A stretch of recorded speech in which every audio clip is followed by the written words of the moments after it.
Ustaz,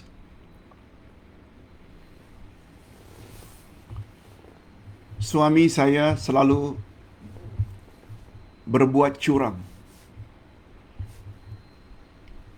berasmara dengan wanita lain. Kadang-kadang terhadap isteri orang, kadang-kadang terhadap janda.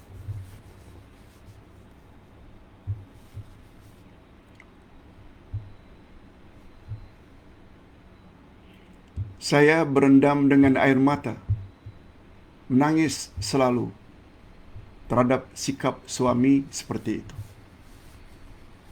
Setiap hari. Mohon nasihat Pak Ustaz, apa yang patut saya lakukan? Suami selalu berbuat curang. Curang dengan makna bersama wanita lain. Bukan kawin, ya. Hadirin dan hadirat, nasihat singkat dari Ustaz. Anda sebagai isteri, kalau tahu perbuatan suami seperti itu, pertama sekali nasihat.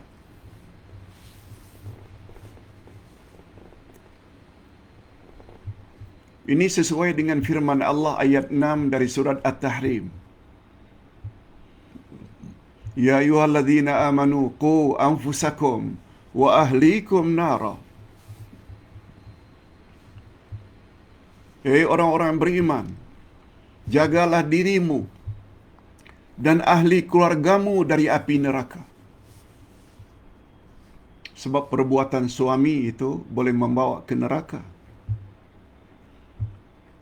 Mungkin timbul pertanyaan, bukankah ayat itu ditujukan kepada suami, Pak Ustaz?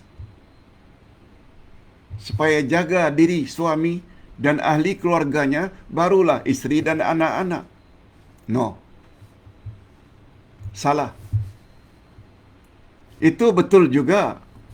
Tapi membatasi orang-orang beriman itu hanya suami, jaga dirimu dan ahli keluargamu termasuk isteri, anak-anak, cucu, ibu bapa dari api neraka. Dah betul dah. Tetapi membatasi hanya ayat itu ditujukan kepada orang-orang beriman laki-laki, iaitu suami, tak betul. Dia termasuk, kata ulama tafsir, hei orang-orang beriman, kalau suami buat curang, kamu isteri yang beriman, jaga dirimu dan juga jaga ahli keluargamu. Betul tak suami itu adalah ahli keluarga dari isteri? Itu sebabnya kewajiban menegur bukan suami terhadap isteri yang buat curang, mendedahkan aurat bersama lelaki lain. Dia juga termasuk isteri sebagai orang yang beriman. Jaga dirimu dan juga jaga suamimu. Sebab suami itu juga adalah ahlinya dari api neraka. Pertama, itu nasihat. Ustaz tahu tidak mudah menasihati suami. Ego.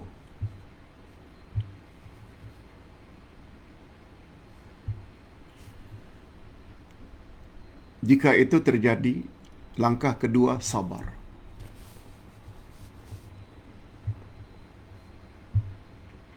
Apalagi punya anak yang perlu dibimbing bersama.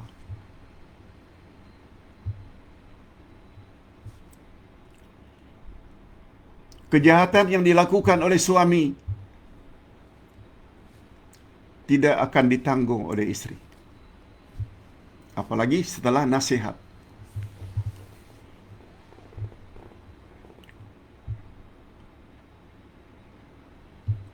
Lihat ayat 11 dari surat At-Tahrim. Surah yang sama.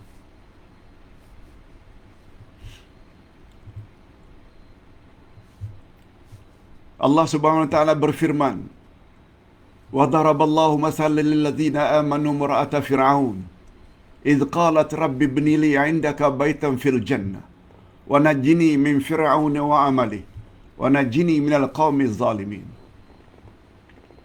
Dan Allah membuat perumpamaan bagi orang-orang yang beriman, yaitu seperti isteri Firaun. Ketika dia memohon pada Allah, "Oh Tuhan, binakan untukku di sisimu mahligai di dalam syurga. Lindungilah aku dari Firaun dan perbuatan-perbuatan zalimnya." Isteri Firaun bernama Asiyah binti Mazahim. Tempatnya syurga. Dia beriman.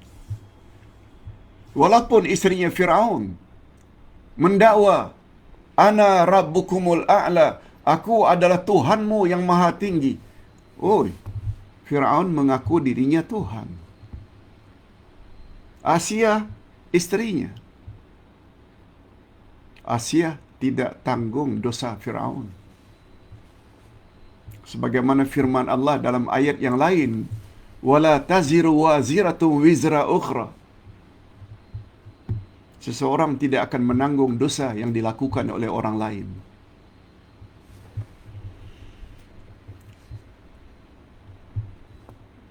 Itu nasihat yang kedua. Pertama, beri nasihat. Yang kedua, banyak-banyak sabar. Sebab bagaimanapun jahatnya suami, Anda sebagai isteri tidak akan diberi oleh Allah dosa. Yang ketiga, kalau sudah tidak tahan juga, boleh berurusan dengan pejabat agama terdekat. Minta nasihat. Tidak salah menyebut keburukan suami kepada Tuan Mufti, Tuan Qadhi, dengan tujuan untuk minta nasihat dan solusi. Apa yang patut saya lakukan? Demikian nasihat atau jawaban singkat Ustaz.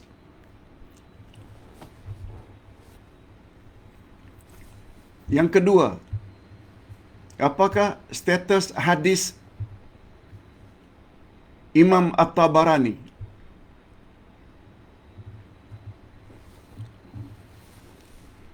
di mana Rasulullah sallallahu alaihi wasallam bersabda, "Barang siapa yang baca Qul huwallahu ahad, suratul Ikhlas, ketika memasuki rumahnya, maka kefakiran, maka kemiskinan rumahnya, maka kemiskinan akan hilang dari penghuni rumah tersebut, juga akan hilang kemiskinan dari penghuni tetangga rumahnya." Masuk rumah, hendaklah baca salam dan doa, bukan baca surat Al-Ikhlas biasanya. Macam mana Ustaz dengan hadis ini?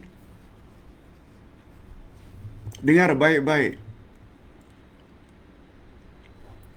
Hadis Nabi menyuruh bila masuk rumah baca surat Al-Ikhlas. Dengan membaca surat Al-Ikhlas, penghuni rumah itu akan bebas daripada kemiskinan, juga akan bebas tetangganya dari kefakiran dan kemiskinan. Hadis ini dhaifun jiddan. Malah ada yang mengatakan hadis ini mungkar, terlalu lemah. Dan hadis yang terlalu lemah tidak boleh diguna pakai. Tolak hadis ini. Ini bukan hadis Nabi sallallahu alaihi wasallam. Pertanyaan yang ketiga, Pak Ustaz, Nabi sallallahu alaihi wasallam bersabda, "Jangan kamu lipat atau gulung lengan bajumu, dan jangan ikat rambutmu ketika kamu salat. Saya hendak tanya Pak Ustaz, apakah hadis ini sahih derjatnya? Yaitu larangan Nabi bila salat, ini khasnya untuk laki-laki ya, lengan baju dilipat. Setengah ulama kata kaki celana atau seluarnya dilipat, rambut diikat.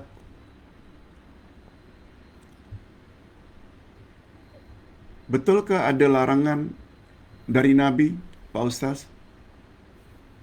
Kalau ada, derjat hadisnya sahih tak? Jawabnya, memang ada. Dan sahih. Riwayat Bukhari dan Muslim. Cuma kita perlu ingat, larangan di sini mengandung makna makruh. Makruh maknanya dibenci. Salatnya tetap sah, walaupun tangannya digulung. Cuma Nabi benci. Cuma untuk tambahan ilmu, makruh ada dua jenis.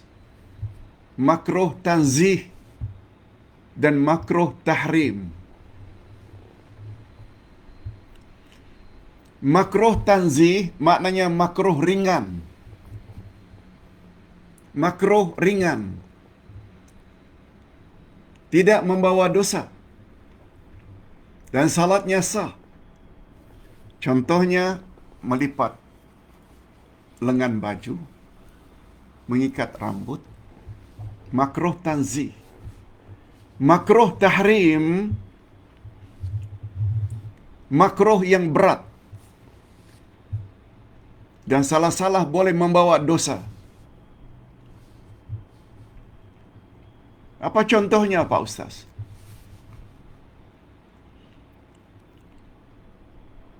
Nabi sallallahu alaihi wasallam melarang kita salat mutlak. Salat, asal-asal salat, tapi pada dua ketika. Ketika matahari sedang terbit syuruk. Salat betul-betul waktu syuruk. Salat isyraq itu ada juga, tapi setelah 15 minit syuruk. Kalau umpamanya 5 minit syuruk, tambah 15 minit, 7:20 itu bermula syuruk. Tapi bila kita buat pada jam 7:05 minit, betul-betul itu syuruk dalam kalender. Dia makruh tahrim. Begitu juga saja-saja. Salat habis asar sampai terbenam matahari. Saja-saja. Salat mutlak maksud Ustaz. Kalau salat tahiyatul masjid tak mengapa. Itu salat bersebab. Itu juga adalah makruh tahrim. Sebab Nabi SAW larang salat pada dua waktu itu. Karena dua waktu itulah orang-orang Arab jahiliyah sujud. Menghadap matahari terbit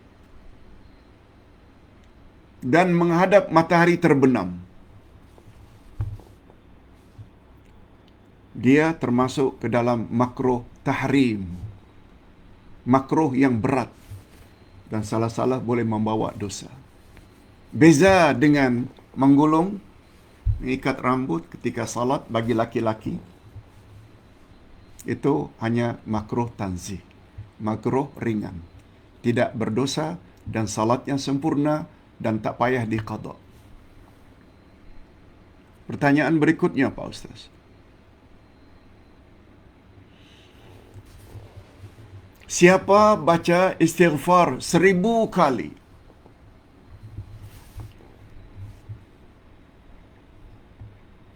Astaghfirullah.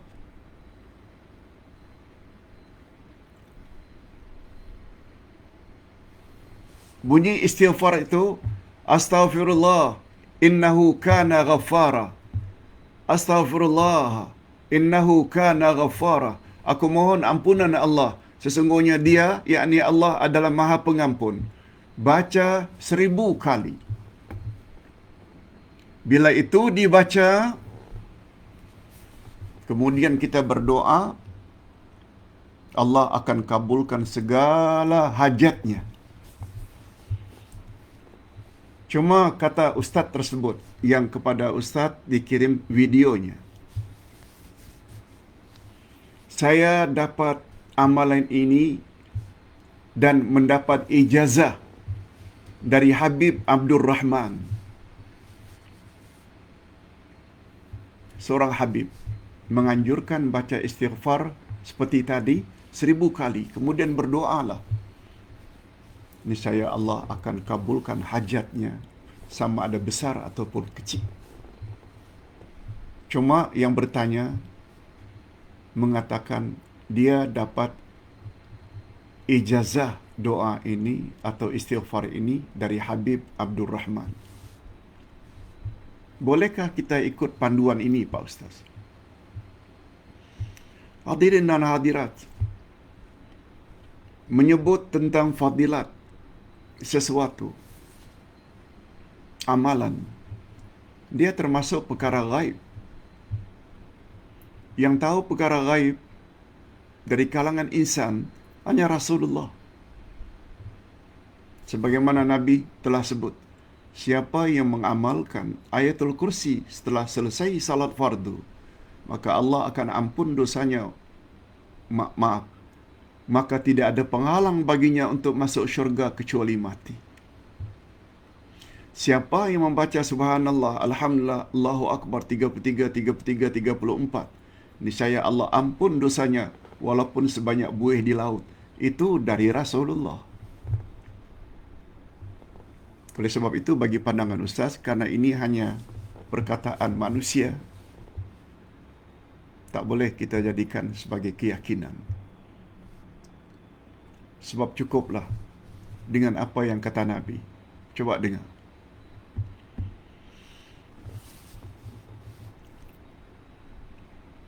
Sabda Nabi yang artinya,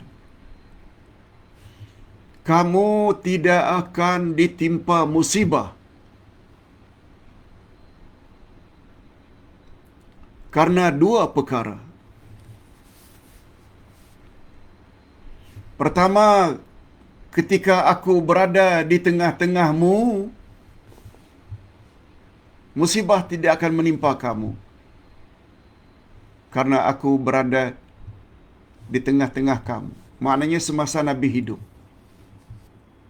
Dan yang kedua, musibah juga tidak akan menimpa kamu bila kamu memperbanyak istighfar. Apa dia istighfar? Astaghfirullahalazim, astaghfirullahalazim, astaghfirullah, astaghfirullah, astaghfirullah. Ini datang dari Nabi. Ini belum lagi kita lihat pada ayat 12, 11, 12 surat Nuh. Dengan istighfar kamu akan murah rezeki. Dengan istighfar akan turun hujan. Dengan istighfar kamu akan dapat zuriat. Banyak fadilat istighfar. Sama ada datang dari Quran maupun datang dari Nabi sallallahu alaihi wasallam. Itu sebabnya kalau seseorang menyampaikan sesuatu fadilat tapi tidak membawa ayat Quran dan hadis Nabi, Ustaz nasihatkan abaikan saja. Mengapa kita ambil dari sesuatu bukan dari Quran dan Sunnah? Allahu Akbar. Pak Ustaz,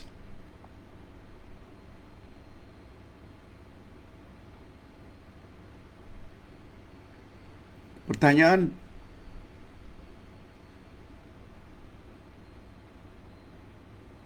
yang terakhir. Pertanyaan yang terakhir.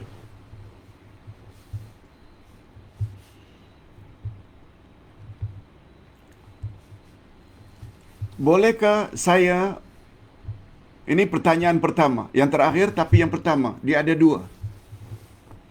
Bolehkah saya melakukan tahajud jam 4 pagi? Jam 4 pagi. Semua kita tahu hari ini di Malaysia, Kuala Lumpur khasnya, masuk subuh 5.50.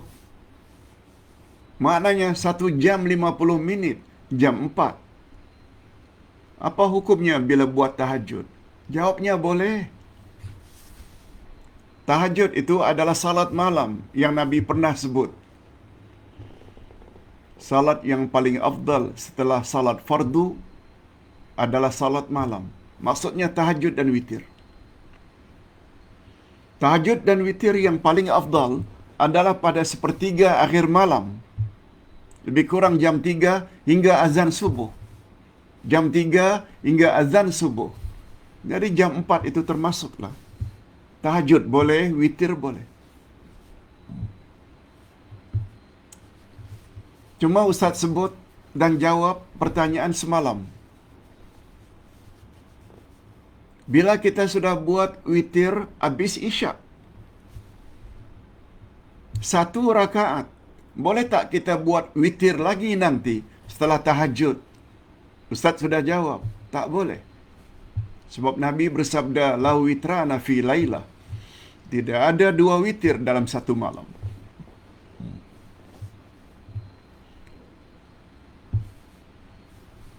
Itu sebabnya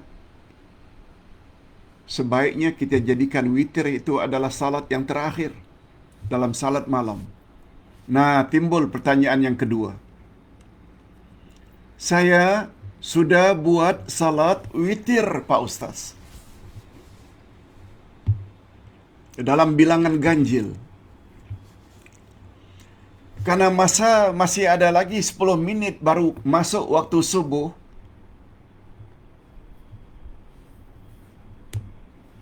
boleh tak saya buat salat tahajud lagi 2 rakaat? Kemudian baru kedengaran azan. Boleh tak, Pak Ustaz?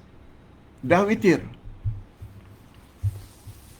Hadirin dan hadirat, sebagaimana yang Ustaz katakan, salat witir hendaklah dijadikan sebagai salat yang terakhir. Namun demikian tidak ada salahnya bila kita buat witir dulu habis isyak, kemudian tahajud nanti sepertiga akhir malam. Tahajud saja, jangan ada witir. Boleh? Maknanya tidaklah semestinya habis witir itu tidak boleh salat lagi. Tidak begitu. Walaupun sebaiknya jadikan salat witir itu sebagai salat yang terakhir dari salat malam. Tapi karena Nabi membolehkan witir itu dibuat sesudah isyak,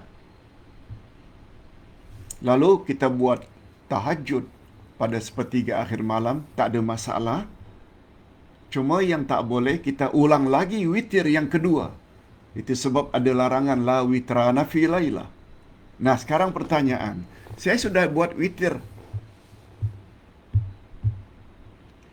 Boleh tak karena masih ada masa lagi untuk saya buat tahajud walau 2 rakaat? Jawabnya boleh. Sebab Nabi sallallahu alaihi wasallam pernah setelah witir sesekali beliau juga buat salat lagi 2 rakaat, 2 rakaat, tapi bukan witir. Bolehlah dinamakan tahajud. Hadirin dan hadirat, ini dulu yang dapat Ustaz sampaikan. Mudah-mudahan ada manfaatnya. Cuma ingat ya, sebelum kita doa, hari ini Rabu 9 Oktober kita ada kelas tengah hari bermula jam 1, iaitu nama Allah Ar-Razzaq, Allah Maha Pemberi Rezeki. Alhamdulillah Rabbil Alamin. Wassalatu wassalamu ala ashrafil anbiya'i wal mursalin wa ala alihi wa sahbihi ajma'in. Rabbana zidna ilman nafi'a wa rizqan tayyiba wa amalan mutaqabbala. Ya Allah, tambah-tambahkanlah untuk kami ilmu yang bermanfaat, rezeki yang baik halal lagi diberkati, dan amal-amal yang diterima. Ya Allah, sungguh banyak pengajaran yang dapat kami ambil melalui ceramah tentang nama-Mu Al-Wadud. Oleh sebab itu kami mohon, Ya Allah, anugerahkanlah kepada kami rasa cinta kepadamu dan cinta kepada orang-orang yang cinta kepadamu. Ya Allah, ya Tuhan kami, sungguh banyak nikmat yang telah Engkau anugerahkan kepada kami, sama ada nikmat zahir maupun nikmat batin. Sama ada nikmatul ijad, mengadakan kami dari tiada, atau nikmat imdad, iaitu limpahan kurnia daripadamu sehingga kami dapat meneruskan kehidupan kami di atas muka bumi.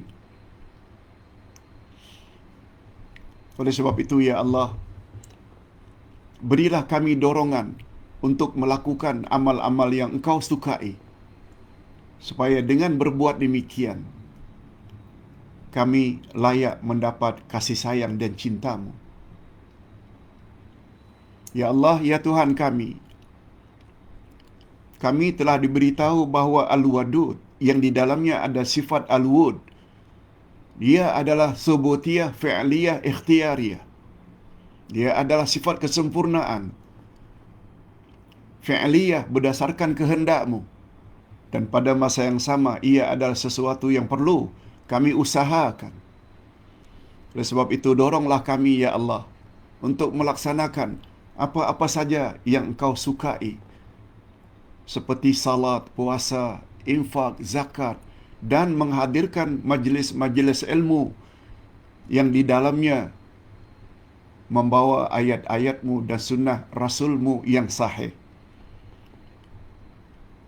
Doronglah kami, Ya Allah, untuk mencintai segala amalan-amalan yang boleh mengundang rasa kasih sayang-Mu, sehingga akhirnya kami layak untuk mendapat kasih sayang daripada-Mu. Allahumma akhtim lana bihusnil khatimah, wa la takhtim alaina bisu'il khatimah. Wa sallallahu ala nabiyyina Muhammad wa ala alihi wa sahbihi ajma'in. Subhana rabbika rabbil izzati amma yasifun, wa salamun alal mursalin, walhamdulillah rabbil alamin.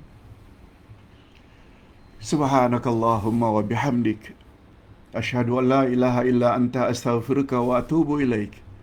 Wassalamualaikum warahmatullahi wabarakatuh.